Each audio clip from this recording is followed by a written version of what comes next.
السلام عليكم.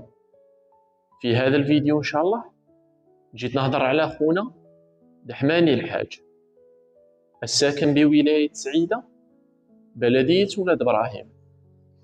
بالمناسبة هو من مواليد سنة 1977، وعلى المستوى الشخصي كان متزوج وأب لعائلة، وقضى أكثر من 30 سنة وهو سائق في الشاحنة.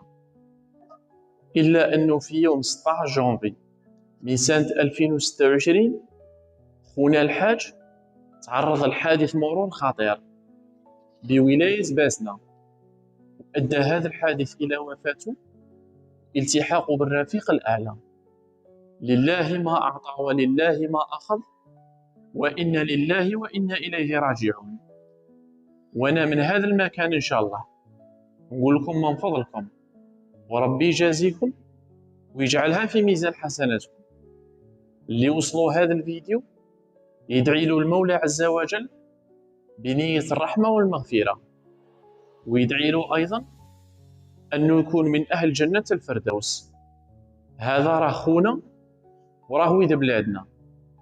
وعندي رسالة أيضا موجهة لعائلة المرحوم، نقول لكم عظم الله أجركم وأحسن عزاءكم وغفر لميتكم وجعله من أهل جنة الفردوس، وربي صبركم إن شاء الله على فراقه.